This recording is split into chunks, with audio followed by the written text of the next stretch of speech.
লাগবে। আমি এখানে 750 গ্রাম মতন গাঁটি কচু নিয়ে নিয়েছি।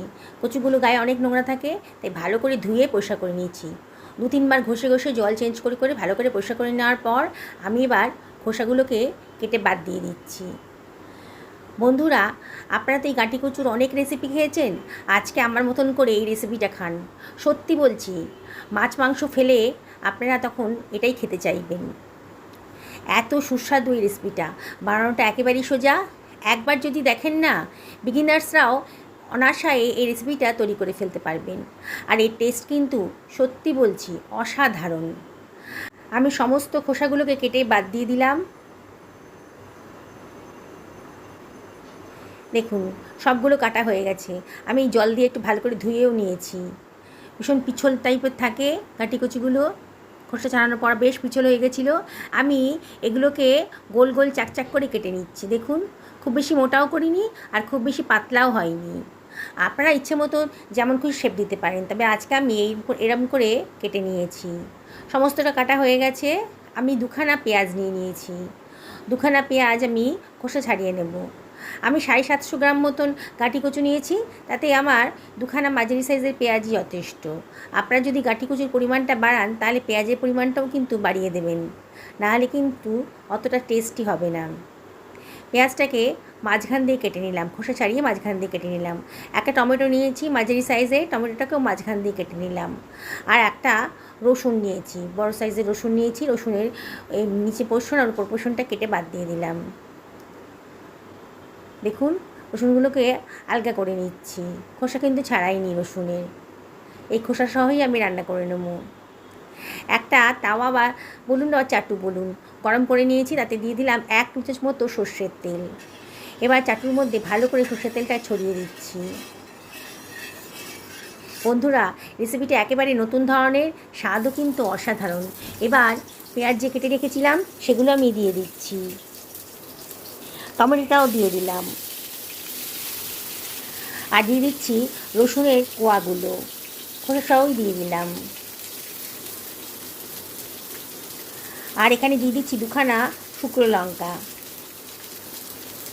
এটাকে আমি একটু রোস্ট করে নেব, তেল দিয়ে একটু রোস্ট করে নেব। খুব সুন্দর একটা গন্ধ বেরোবে আর খেতেও কিন্তু একেবারে অন্য রকম হবে।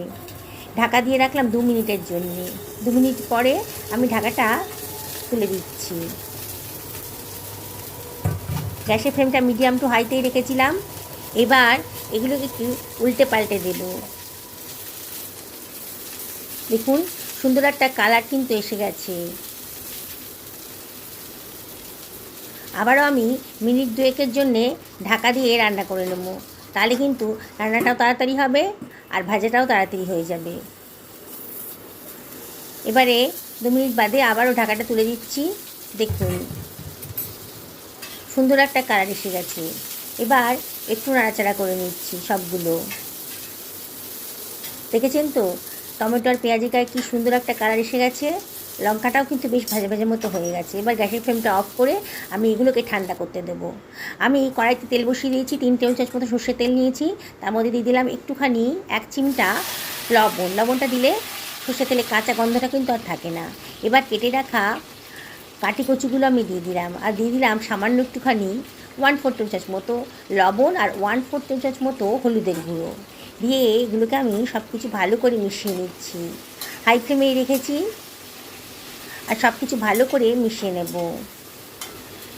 নাড়াচাড়া করে, বুঝতেই পারছেন বন্ধুরা, আমি গাঁটি কচুর টুকরোগুলোকে একটু ভেজে নিচ্ছি। অনবরত কিন্তু নাড়তে হবে, নাড়ে কিন্তু পোড়া লেগে যাবে।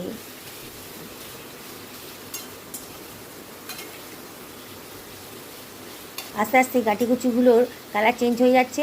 এবার একবারে লো ফ্লেমে আমি মিনিট 3 রান্না করে নেব ঢাকা দিয়ে। এবার আমি একটা মশলা করে নিচ্ছি। আমার এই পেঁয়াজ আর টমেটোটা কিন্তু একেবারে ঠান্ডা হয়ে গেছে। ঠান্ডা হয়ে গেলেই কিন্তু মিক্সার গ্রাইন্ডারে দেবেন। আমার ঠান্ডা হয়ে গেছে, মিক্সার গ্রাইন্ডারে দিয়ে দিলাম। আর দিয়ে দিলাম 1/2 টেবিল চামচ মতো হলুদের গুঁড়ো, 1 টেবিল চামচ ধনের গুঁড়ো, 1/2 টেবিল চামচ জিরের গুঁড়ো আর 1/2 টেবিল চামচ মতন লঙ্কার গুঁড়ো, 1/2 টেবিল চামচ মতো লবণও নিয়ে নিয়েছি। নিয়ে এটাকে গ্রাইন্ড করে নিচ্ছি, জল দিইনি। দেখুন কি সুন্দর একটা স্মুথ পেস্ট তৈরি হয়ে গেছে। এবার মিনিট 3 হয়ে গেছে, আমি ঢাকাটা সরিয়ে দিচ্ছি। দিয়ে গাঁটি কচুগুলোকে আবার একটু নাড়াচাড়া করে নেব। সুন্দর একটা কালার এসে গেছে, বোঝাই যাচ্ছে বেশ খানিকটা কিন্তু সেদ্ধ হয়ে গেছে, এগুলো দেখেই মনে হচ্ছে। আর বেশি ফ্রাই করব না, একটু নাড়াচাড়া করে যেমন কালারটা বেশ সুন্দর এসে গেছে, এগুলোকে আমি তুলে নেব।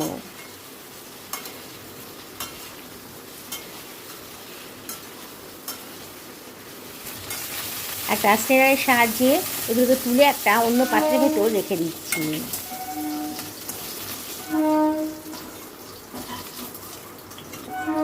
হয়ে গেছে। এখানে কড়াইতে যতটা তেল আছে ততটা তেলেই আমি আজকে রান্না করব, খুব বেশি তেল আজকে ইউজ করব না। এবার আমি দিয়ে দিলাম গোটা গরম মশলা। গোটা গরম মশলা দেওয়ার পর দিয়ে দিলাম হাফ টি চামচ মতো গোটা জিরে। যখন সব কিছু চিরবির করে উঠেছে, মানে একটু সুন্দর করে ফ্রাই হয়ে যাচ্ছে, তখন আমি একটু নাড়াচাড়া করে দিচ্ছি। এবার তৈরি করে রাখা মশলার পেস্টটা দিয়ে দিলাম, আর গ্রাইন্ডারটা ধুয়ে একটু জলও এর ভেতরে দিয়ে দিচ্ছি। দিয়ে সব কিছু আমি ভালো করে মিশিয়ে নেব। এখানে আমাকে আর কোনো বাড়তি মশলা দিতে হবে না, সব কিছুই তো দেওয়া আছে। মিক্সার গ্রাইন্ডারের ভেতরে সব কিছু দিয়ে দিয়েছিলাম, তাই আর বাড়তি কোনো মশলা এখানে দিতে হবে না, শুধু মশলাটা কষিয়ে নিলেই হবে। অনবরত খুন্তি নেড়ে নেড়ে মশলাটা কষিয়ে নিচ্ছি। খুব কম তেলে রান্না হচ্ছে তো, তাই মশলার গাতেই কিন্তু তেল বেরোবে না, তাই অল্প অল্প জল দিয়ে এটাকে মশলাটাকে আর কি ভালো করে কষিয়ে নেব বন্ধুরা। তাই আপনাদেরকে বলছি, যখন অল্প তেলে রান্না করবেন তখন অল্প অল্প জল দিয়ে মশলা কষিয়ে নেবেন। বেশ কষানো হয়ে গেছে। এবারে ভেজে রাখা গাঁটি কুচুর টুকরোগুলোকে আমি দিয়ে দিয়েছি, দিয়ে মশলার সঙ্গে ভালো করে কষিয়ে নেব। খুব শুকনো শুকনো লাগছিল, আর কড়াইতে পোড়াও লেগে যাচ্ছিল, সেই জন্য আমি একটুখানি জলের ভেতর দিয়ে দিচ্ছি। জলটা দিয়ে আবারও সব কিছু ভালো করে কষিয়ে নেব। সুন্দর একটা গন্ধও বেরোচ্ছে, আর সুন্দরভাবে কষানোটাও হচ্ছে। দেখুন বন্ধুরা, বেশ ভালো করে কষানো হয়ে গেছে। এবার আমি এর ভিতরে দিয়ে দেব গরম জল। আপনারা গরম জল দেওয়ার চেষ্টা করবেন, তাতে রান্নার কালারটাও সুন্দর থাকে আর রান্নাটাও তাড়াতাড়ি হয়ে যায়। আবারও সব কিছু ভালো করে মিশিয়ে নিচ্ছি।